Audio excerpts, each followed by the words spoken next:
Amados irmãos, vamos ouvir nesse instante a pregação da palavra do Senhor. Continuamos na nossa série de exposições, na primeira carta do apóstolo João. Chegamos hoje ao capítulo 3, versículos 23 e 24. Mas nós vamos iniciar a nossa leitura a partir do versículo de número 11, que é a partir desse versículo que João começa a tratar a respeito da questão do amor aos irmãos, que ainda é, pelo menos em parte, o assunto dos versículos 23 e 24. Então faremos a leitura inicial do versículo 11 ao 22. Porque a mensagem que ouvistes desde o princípio é esta, que nos amemos uns aos outros. Não segundo Caim, que era do maligno e assassinou a seu irmão. E por que o assassinou? Porque as suas obras eram más e as de seu irmão justas. Irmãos, não vos maravilheis se o mundo vos odeia. Nós sabemos que já passamos da morte para a vida, porque amamos os irmãos. Aquele que não ama permanece na morte. Todo aquele que odeia seu irmão é assassino. Ora, vós sabeis que todo assassino não tem a vida eterna permanente em si. Nisto conhecemos o amor, que Cristo deu a sua vida por nós, e devemos dar nossa vida pelos irmãos. Ora, aquele que possuir recursos deste mundo e vir a seu irmão padecer necessidade e fechar-lhe seu coração, como pode permanecer nele o amor de Deus? Filhinhos, não amemos de palavras nem de língua, mas de fato e de verdade. E nisto conheceremos que somos da verdade, bem como perante ele tranquilizaremos o nosso coração. Pois se o nosso coração nos acusar, certamente Deus é maior do que o nosso coração e conhece todas as coisas. Amados, se o coração não nos acusar, temos confiança diante de Deus. E aquilo que pedimos dele, recebemos, porque guardamos os seus mandamentos e fazemos diante dele o que lhe é agradável. Agora, o texto da pregação desta manhã, versículos 23 e 24. Ora, o seu mandamento é este, que creiamos em o nome de seu Filho Jesus Cristo e nos amemos uns aos outros, segundo o mandamento que nos ordenou. E aquele que guarda os seus mandamentos permanece em Deus e Deus nele. E nisto conhecemos que ele permanece em nós, pelo Espírito Santo que nos deu. Até aí a leitura da palavra do Senhor. Nós vamos dirigir ao Senhor a nossa oração. Ó Senhor Deus, nosso Pai, ouviremos agora, Senhor, a exposição da Tua palavra. E por isso, cientes de que os recursos da eloquência humana, as capacidades para estudar e ter bons recursos não são suficientes, pois não queremos ouvir a voz do homem, nós queremos ouvir a Tua voz por meio da Tua palavra.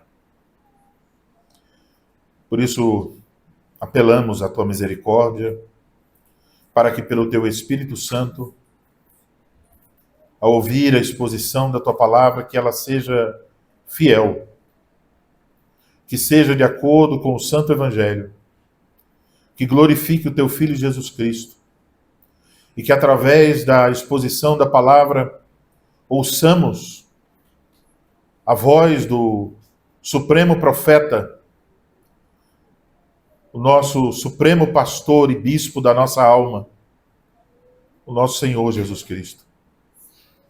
Dai-nos, Senhor, ouvidos sensíveis para ouvi-lo. Dai-nos, Senhor, um coração humilde e manso para obedecê-lo. Faz frutificar a Tua palavra em nós, com aqueles frutos que são por Jesus Cristo, para a glória do Teu santo nome, Senhor.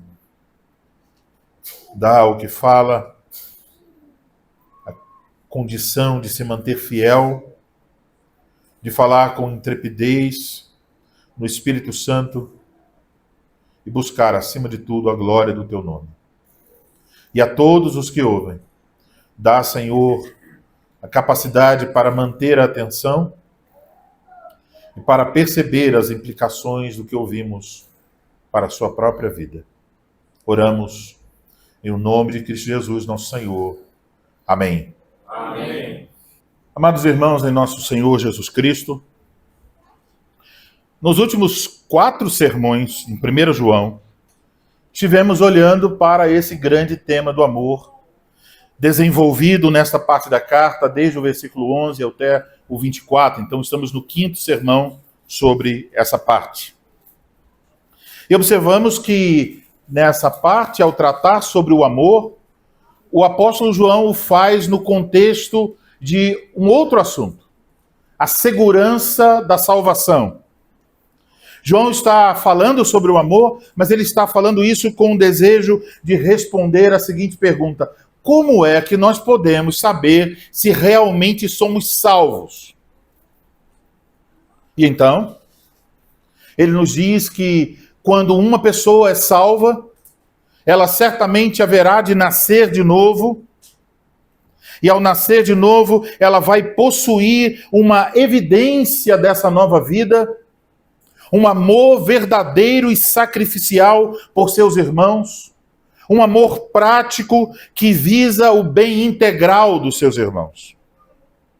E ao tratar desse amor, observamos nos últimos domingos como as palavras de João estão ecoando o ensino da lei em Deuteronômio capítulo 15, versículos 7 ao 11. Como ele tem em mente a possibilidade de que o coração se feche para um irmão necessitado. E então, no último sermão, versículos 19 a 22, ouvimos que João, então, com base em Deuteronômio 15, está alertando os seus leitores contra o perigo da mesquinharia, de fechar o coração para as necessidades de seus irmãos. Em resumo, ele disse que nós não podemos ter confiança ao nos aproximarmos de Deus em oração, se não obedecermos os mandamentos de Deus. E não podemos dizer que obedecemos aos mandamentos de Deus, se não amarmos uns aos outros. E não há amor uns aos outros, se fecharmos o coração às necessidades dos irmãos. Agora, na parte final desta sessão, João pega o assunto que ele vem desenvolvendo e ele o resume. Ele resume o que tem dito sobre o verdadeiro amor, ao mesmo tempo que nos prepara para ouvir sobre um outro tema que começa a partir do início do capítulo 4. A fé, a verdadeira fé em Jesus Cristo. Então ele está vindo desse tratamento do amor, e ele vai entrar no tratamento sobre a fé, e então nesta parte ele reúne as duas coisas como a conectá-las para mostrar a relação entre amor e fé. Mas nesse contexto, João também aponta para a fé e amor como parte da obra do Espírito Santo, que comprova se nós realmente temos um relacionamento com Deus. Por isso, eu vos anuncio a palavra de Deus nesta manhã sob o seguinte tema: os sinais da nossa permanência em Deus. Lembre-se, vocês já ouviram pregações sobre esse termo, permanência. Os sinais de nossa permanência em Deus. Antes, então, de considerarmos exatamente os sinais, e são 3, nós precisamos olhar para uma palavra que está no versículo de número 23, a palavra mandamento.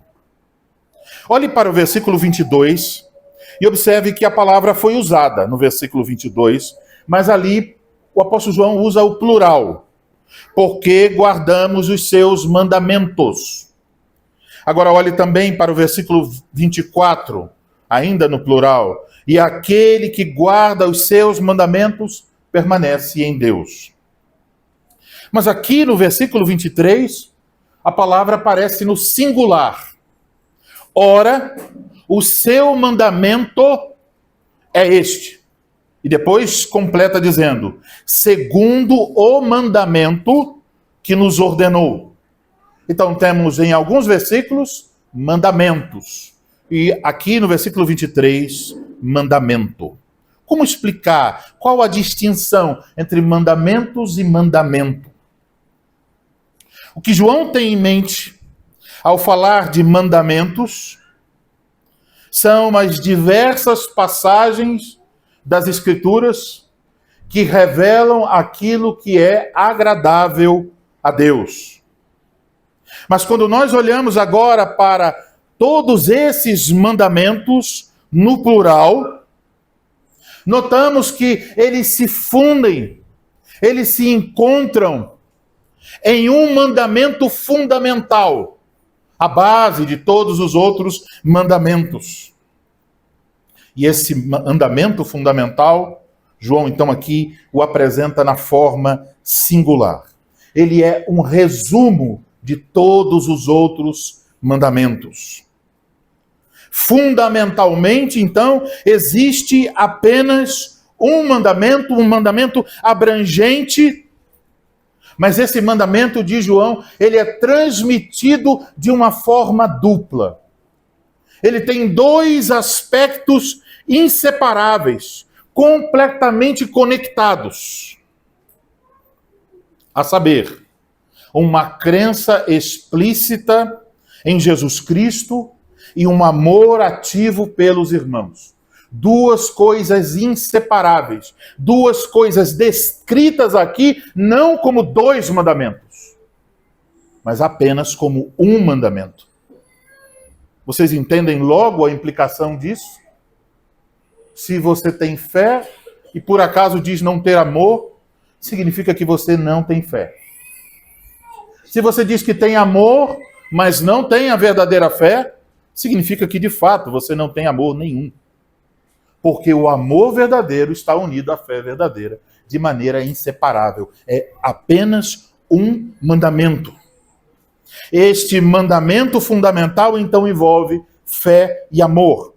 E justamente essas duas coisas, fé e amor, são os dois primeiros sinais da nossa permanência em Deus. Eis então o primeiro sinal de nossa permanência em Deus, a verdadeira fé. Ouça o que o apóstolo diz. Ora, o seu mandamento é este, que creiamos em o nome de seu Filho Jesus Cristo. Preste atenção. João não diz que creiamos em algo sobre Jesus. Ele diz que creiamos em o nome de seu Filho Jesus Cristo. Ao apresentar o assunto dessa forma, em o nome do seu Filho Jesus Cristo, o nome aqui é um indicativo da revelação. Quer dizer que crer em o nome de Jesus, em nome do Filho de Deus, Jesus Cristo, significa colocar a fé, a confiança em Jesus, mas no sentido de colocar a fé, a confiança em tudo que foi revelado a respeito de Jesus. Não uma parte de Jesus, mas o nome, a revelação completa a respeito de Jesus. E poderíamos pensar sobre quem ele é, olhando para a primeira carta de João. Talvez você pudesse ter em sua mente algumas designações para Cristo Jesus em 1 João, mas eu posso ajudá-lo. Ele é apresentado efetivamente como Filho de Deus, mas também ele é apresentado como Deus que assume a natureza humana, o Deus encarnado. Ele é apresentado como homem sem pecado, o justo, o perfeito. Ele é apresentado como Salvador messiânico. Ele é apresentado como a palavra viva, a luz, a verdade, e como nosso advogado junto ao Pai. E nós, meus irmãos, poderíamos passar de fato, não é uma hipérbole, horas meditando em tudo que a Escritura diz a respeito do nosso Senhor Jesus Cristo. Poderíamos pensar no que estamos aprendendo no livro do Apocalipse. Ele é o primeiro e o último. Ele é o soberano dos reis da terra. Ele é a fiel testemunha. Ele é o sumo sacerdote da nossa confissão. Ele é a raiz de Davi. Ele é aquele que vive pelos séculos dos séculos. Ele é o primogênito dentre os mortos. Ele é o juiz que julgará a terra. Sim. Ele é aquele que se fez homem, que morreu na cruz para que nós fôssemos perdoados de todos os nossos pecados. Ele ressuscitou ao terceiro dia. Ele subiu aos céus, está assentado à direita de Deus o Pai, donde há de vir para julgar os vivos e os mortos. E como temos visto com tanta clareza também no Apocalipse, ele é o cumprimento de todas as profecias anunciadas desde as primeiras palavras do livro de Gênesis. Mas ainda podemos afirmar com mais clareza, ele é o tema de toda a Escritura, de Gênesis a Apocalipse. O Pai está contando uma história, é a história a respeito do seu Filho. E agora, João nos diz, eis o mandamento de Deus. Deus tem um interesse em revelar o seu Filho. E Deus ordena que as nações creiam em o nome do seu Filho Jesus Cristo. Deus quer que creiamos em tudo, e eu quero que você atente para isso, em tudo o que a Escritura, o Santo Evangelho, revela a respeito do Filho de Deus, Jesus Cristo. Deus quer que conheçamos a graça do seu amor, mas também Ele deseja que tremamos diante do furor da sua justiça. Ele quer que nós nos encantemos com a beleza da sua humildade, mas que nos escondamos diante do refulgir da sua glória. Ele quer que nós vejamos a paciência benevolente de Cristo, mas também Ele quer que nós saibamos que Ele é aquele cujas vestes estão manchadas de sangue. Ele quer que nós olhemos para Ele e digamos, eis o Cordeiro. Mas também que olhemos para Ele e digamos, eis o leão da tribo de Judá. Todo, completo, o Cristo revelado. Observamos então que a expressão que creiamos em o nome do seu Filho Jesus Cristo é um tipo de mini credo. É uma mini confissão que requer uma aceitação completa, incondicional de quem Jesus Cristo é, do que Ele fez. Portanto, meus irmãos, a fé requerida por Deus, a fé necessária para a salvação, não é uma fé seletiva, em que cada um de nós pode escolher o que quer. O pedaço de Jesus que eu gosto é esse, o pedaço que o outro gosta é aquele outro pedaço. Não é assim. É isso que fazem muitas pessoas. Elas pensam, elas falam, elas pregam a respeito de Jesus de acordo com suas preferências particulares. Elas conhecem e desejam não o Cristo todo revelado no Evangelho, mas uma parte da verdade. Uma parte que lhes interessa, uma parte que se acomoda aos seus próprios desejos e cobiças. Mas o que diríamos se um homem nos dissesse assim: eu conheço o número 1, mas não conheço os demais números. Você diria que esse homem é alguém que conhece a matemática? Não.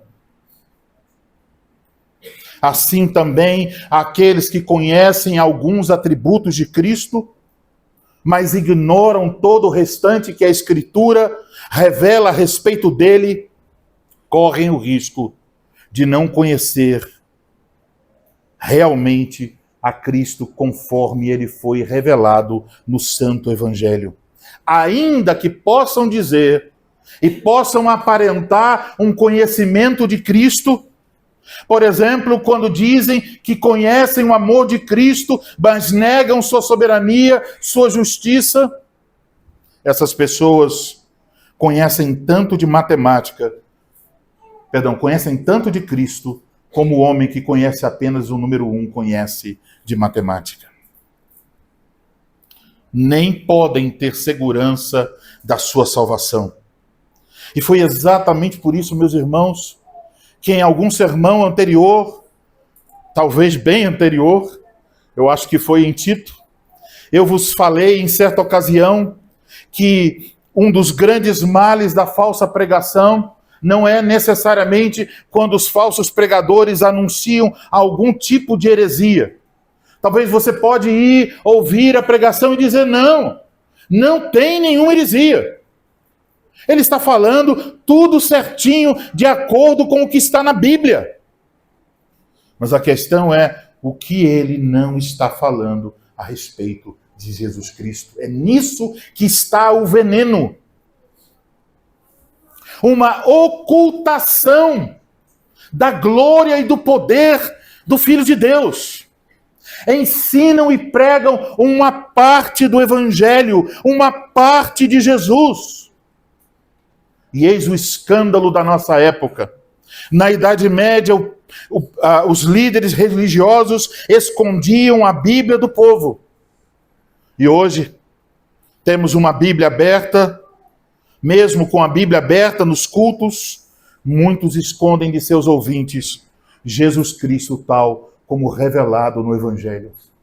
São pregações sobre como vencer, como se dar bem, como crescer, como se tornar alguém, como fazer isso ou aquilo, mas Cristo está excluído. Ele é apenas um objeto para alcançar as próprias cobiças. Mas aqui está esse aspecto fundamental do mandamento de Deus. É o fundamento da salvação. Confessamos, como cristãos reformados, solos Christus, somente Cristo. Confessamos sola fide, somente pela fé. Então dizemos, somos salvos somente pela fé em Cristo Jesus. Mas não um Cristo inventado pelos homens, mas o Cristo revelado pelo Pai, de Gênesis a Apocalipse. Crer em Cristo dessa forma, certamente resultará numa completa confiança nele, num total compromisso e obediência a ele. Significa, meus irmãos, que nós estaremos unidos a ele em sua morte e em sua ressurreição. Significa que nós vamos segui-lo. Vamos tomar a nossa cruz para carregar a vergonha, o vitupério de Cristo. Para muitas pessoas que se dizem cristãs, a fé é reduzida a sentimentos sobre Jesus. O que eu sinto quando eu penso em Jesus? O meu coração sente coisas boas e agradáveis. Ele é tão bom, ele é tão maravilhoso. Elas criam concepções parciais de Jesus. Elas imaginam Jesus como elas acham que ele deve ser, principalmente adequado à mentalidade mundana, à cultura da nossa época, e ignoram a revelação de Deus a respeito de Jesus. Elas se relacionam com Jesus apenas no que diz respeito a seus próprios interesses. Criam um cristianismo conforme suas próprias cobiças. Elas abraçam, às vezes até com muito fervor, uma parte de Cristo. Mas abraçar uma parte de Cristo é abraçar um compromisso parcial. É oferecer uma parte de sua vida também. E dessa forma, tais pessoas se iludem com um cristianismo mundano, um cristianismo sem Cristo, um cristianismo sem salvação e um cristianismo sem frutos. Não é cristianismo, não é o evangelho, não é Cristo que está sendo pregado. Falando em frutos, isso nos leva ao segundo sinal de nossa permanência em Deus. Não é só que temos a verdadeira fé, que é o primeiro sinal, mas também que temos um amor verdadeiro uns pelos outros. O apóstolo diz, e que nos amemos uns aos outros, segundo o mandamento que nos ordenou. Aqui está, meus irmãos, o segundo aspecto do mandamento de Deus no singular, o amor. E sobre esse amor devemos considerar algumas questões. Precisamos observar que quando João está aqui falando desse amor, está usando o verbo no presente, que amemos. Ele faz isso para lembrar aos seus ouvintes. A prática do amor cristão não é uma questão ocasional, nem é uma questão sentimental. A prática do amor cristão é uma questão, deve ter uma expressão diária e contínua. Cada vez que você pela manhã abrir os seus olhos para um novo dia, há um mandamento de Deus pesando sobre sua vida. Se você pudesse ouvir, você ouviria a voz do próprio Deus dizendo: creia no meu Filho Jesus Cristo e ame seus irmãos. Também devemos notar o pronome recíproco, uns aos outros. Deus quer que o amor seja mutuamente demonstrado pelos membros de sua família. E é interessante, há pessoas que vivem reclamando do amor nas igrejas. E sinceramente, talvez vocês sejam a primeira congregação que eu não vejo reclamar. Mas ouvi muitas vezes pessoas dizendo: pastor, aqui na igreja não tem amor. Muitas pessoas dizendo isso. Pastor, cadê a comunhão da igreja? Então, muitas pessoas elas adentram a uma igreja e elas têm expectativas sobre o que a igreja lhes oferecerá. Então elas dizem: bom, eu espero que aqui eu seja amado. Elas querem ser amadas. Mas aqui está algo diferente. Porque, em primeiro lugar, nós devemos pensar que existe um mandamento sobre a nossa vida, a vida de cada cristão, para amar seus irmãos. A grande pergunta não é se alguém ama você, mas se você ama seus irmãos. Então, temos esse compromisso. E vocês lembram, últimas pregações? Assim como Cristo deu sua vida por nós, devemos dar a nossa vida pelos irmãos. Estamos numa aliança, num tipo de pacto que nos cerca de tal maneira para um compromisso de vida e morte. Um relacionamento que é colocado na balança como um relacionamento prioritário. Você já pensou sobre isso? Você tem parentes, primos, tios, conhecidos, de quem você gosta, mas são pessoas, às vezes, que não amam a Cristo, que não estão em Cristo Jesus. E na balança dos relacionamentos, qual a posição que eles ocupam em relação aos seus irmãos em Cristo?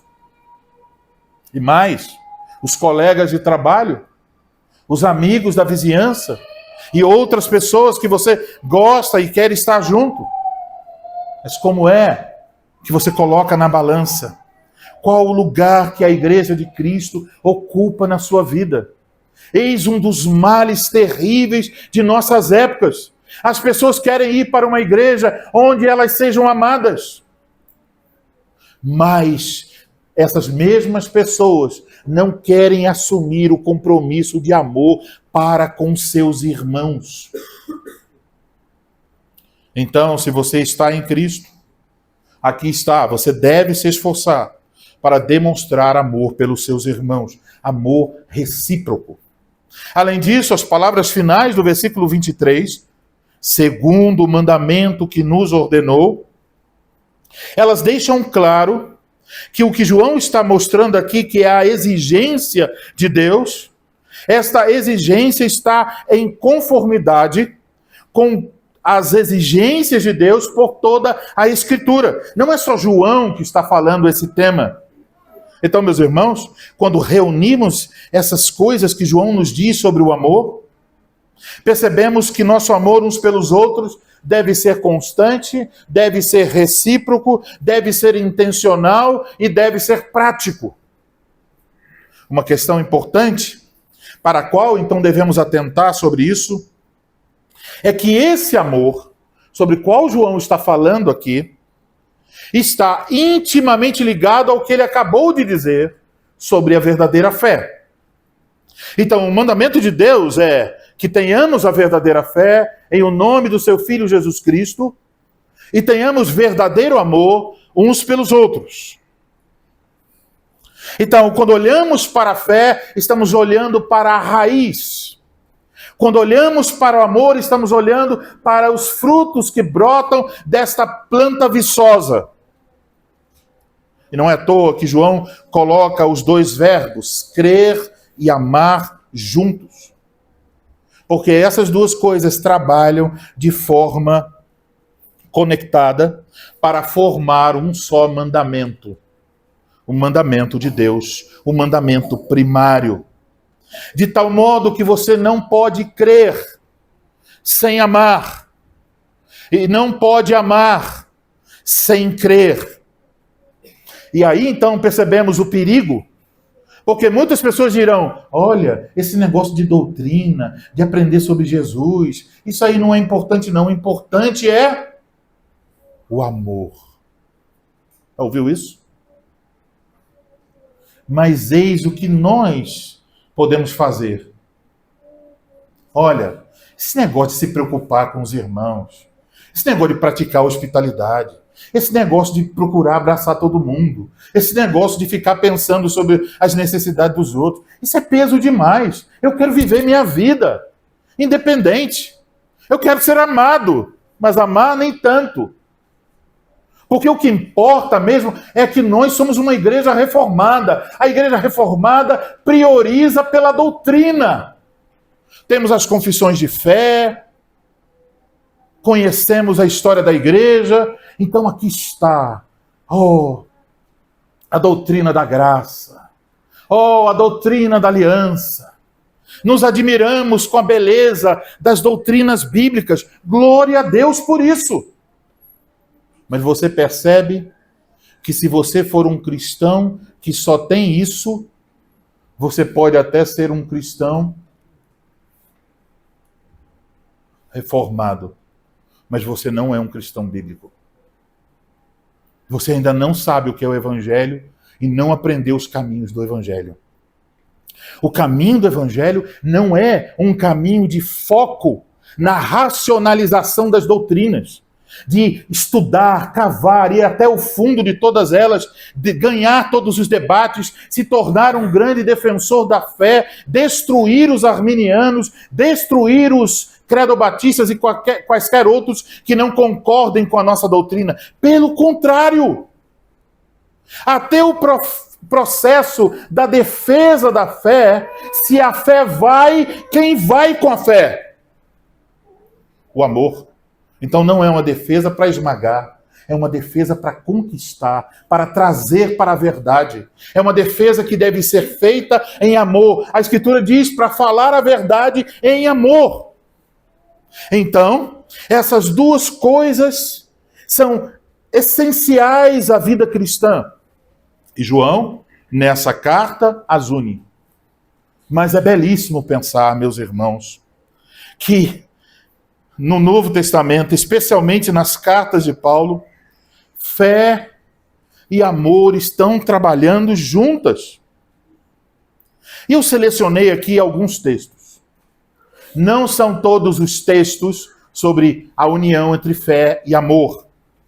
Eu não foquei em selecionar os textos onde houvesse o verbo crer e o verbo amar. Eu selecionei apenas alguns textos onde existe o substantivo fé e o substantivo amor. Mas são muitos textos. São tanto que eu tive que escolher e dizer, não falarei todos. Mas eu quero que você preste atenção nessas duas palavras.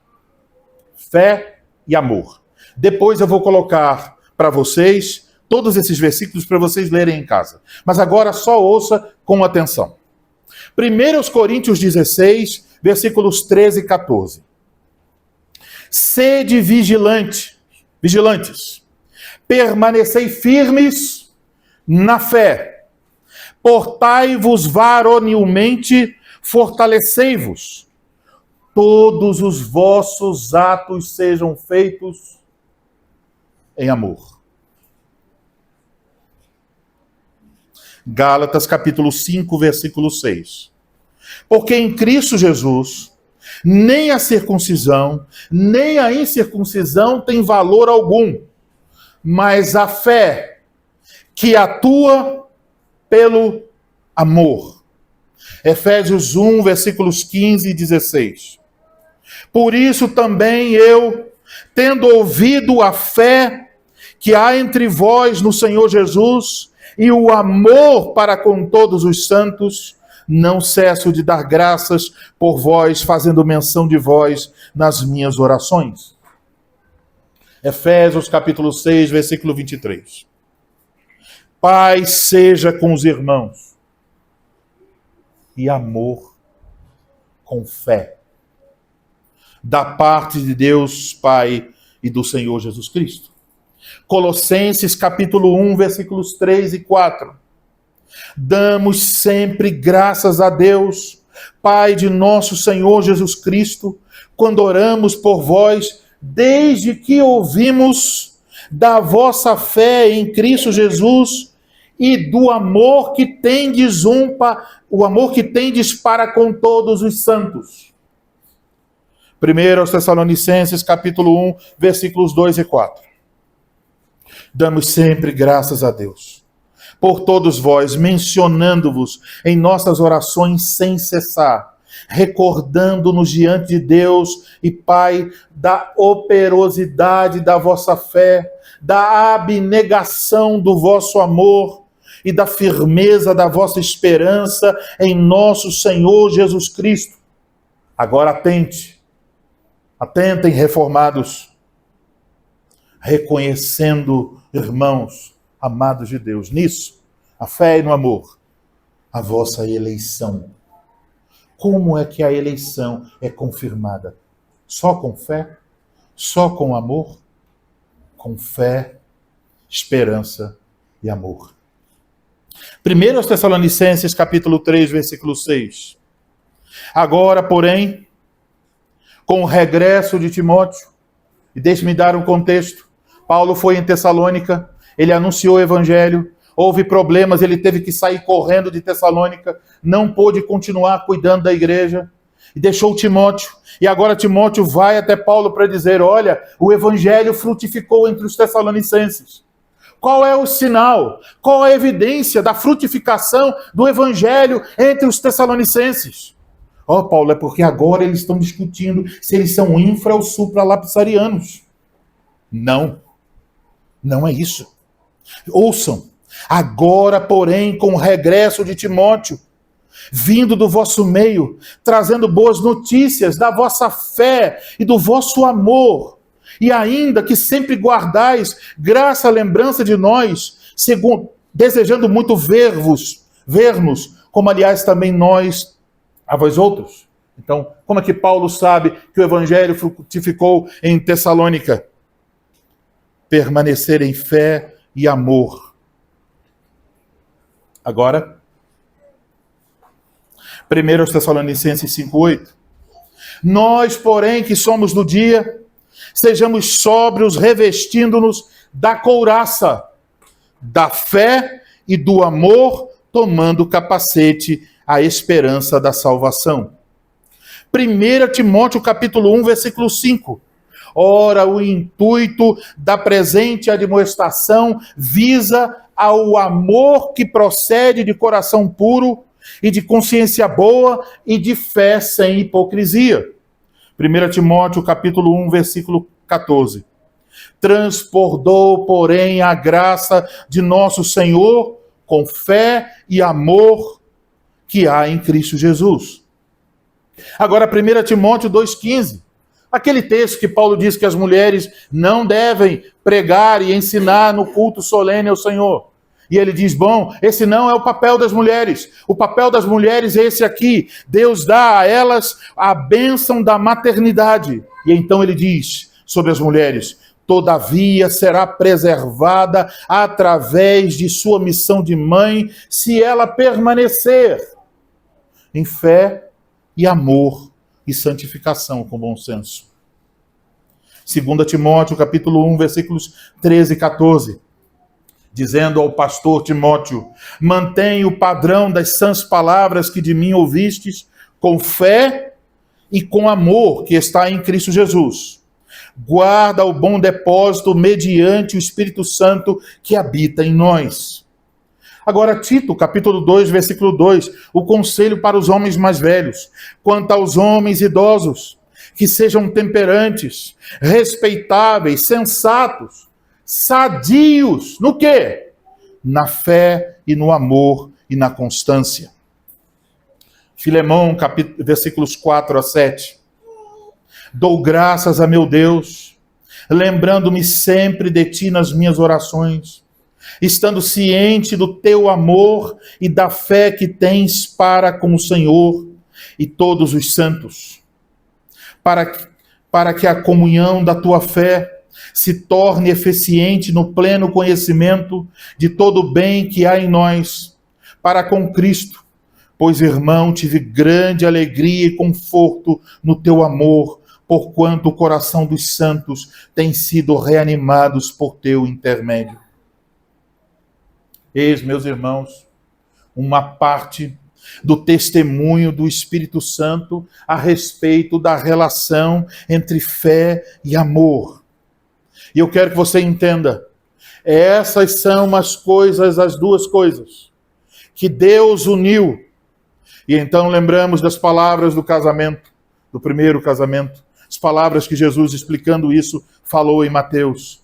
Aquilo que Deus uniu, não o separe o homem. Você não tem direito de separar fé e amor. Você não tem o direito de escolher, terei amor e não fé, ou terei fé e não amor. Deus uniu. Você não pode, então, apenas ter fé, ou apenas ter amor. O mandamento de Deus é para que você creia em o nome do seu Filho Jesus Cristo e ame seus irmãos. Então, uma das implicações é que nós precisamos, meus amados irmãos, precisamos manter a nossa Bíblia aberta para olhar para Jesus Cristo, para conhecê-lo no resplendor da sua glória, tal como revelado de Gênesis a Apocalipse. A sua Bíblia deve estar aberta, mas há uma outra coisa que precisa estar aberta.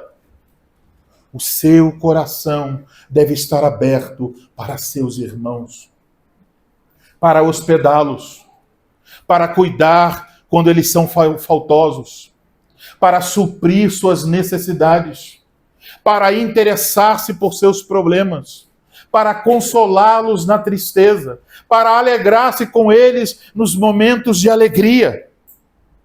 Abra sua Bíblia, abra seu coração. Então, meus irmãos, o que é definitivamente um crente é uma pessoa aberta, com a Bíblia aberta, com o coração aberto. Alguém que crê em nome dos filhos de Deus, alguém que ama seus irmãos. Então é possível saber e ter certeza da salvação? Sim!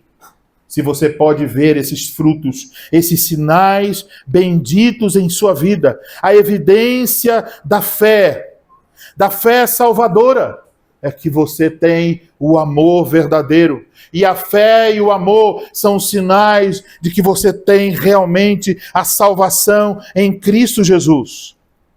E é por isso, falando sobre essa certeza, que o apóstolo no versículo 24 nos diz o seguinte: e aquele que guarda os seus mandamentos permanece em Deus e Deus nele. Quando fala, aqui está falando sobre Deus, inclusive os pronomes.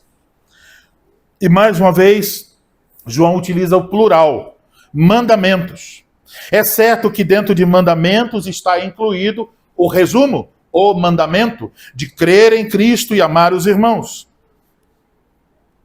Então, quando temos a verdadeira fé em Jesus Cristo, fé que se evidencia e se confirma por meio do amor, isso, diz João, é um indicativo, é um sinal de que você permanece, que você tem uma comunhão com Deus, você tem um relacionamento com Deus. Não se trata de sentimentalismo, de você dizer, eu sinto que eu tenho uma coisa especial com Deus, Deus fala comigo, eu sinto que tenho algo. Mas muitas vezes não sabe nada sobre Cristo e não revela nenhum amor aos irmãos.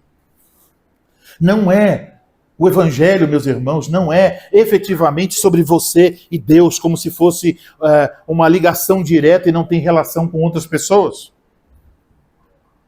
Então, quando diz permanecer em Deus, está se referindo a esse relacionamento, a essa comunhão com Deus. Agora veja, lemos o versículo 24, e nisto conhecemos que ele permanece em nós, pelo Espírito que nos deu. O verbo, quando diz e nisto conhecemos, o verbo conhecer, se refere a um conhecimento que vem de uma conclusão baseada em fatos. Então não é sobre sentir alguma coisa, é sobre realmente há um fato concreto, algo aconteceu. O que é esse fato que dá esse conhecimento, a segurança de que Deus permanece em nós e nós nele? Isso nos leva ao terceiro e último sinal. O sinal da nossa permanência em Deus, o Espírito Santo que nos foi dado. Observem, e nisto conhecemos. O quê? O que é o nisto? Pelo Espírito Santo que nos deu. Então, esse conhecimento da salvação, da permanência em Deus, de João, é gerado pelo Espírito Santo. Ele diz que Deus nos deu o Espírito Santo, passado, está indicando aquele momento em que nós recebemos a nova vida, o momento da nossa regeneração. E essa é aqui, na carta de João, a primeira referência de várias a respeito do Espírito Santo. E o Espírito Santo é apresentado aqui em conexão com a garantia, a certeza da nossa salvação. Então, como é que eu posso ter certeza? João diz, há uma obra interna, uma obra do Espírito Santo, que nos leva a concluir que Deus está em nós e nós estamos em Deus. Então, ter o Espírito Santo, receber o Espírito Santo, é uma evidência de que nosso relacionamento com Deus é verdadeiro. Portanto, a nossa certeza tem aspectos externos, fé e amor, e tem um aspecto interno, a habitação do Espírito Santo em nós. Esse aspecto interno produz os aspectos externos.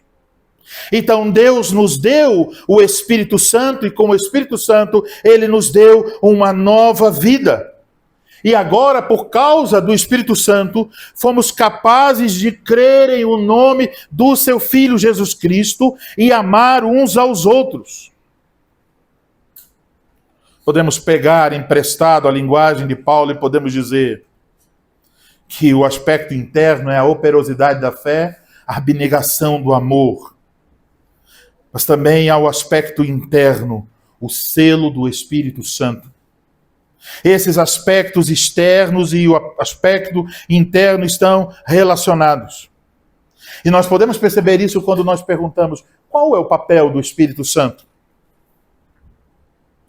Em 1 João, o papel principal do Espírito Santo é dar testemunho da verdade sobre quem Jesus Cristo é. Olhe para o capítulo 4. Olhe para o versículo 3.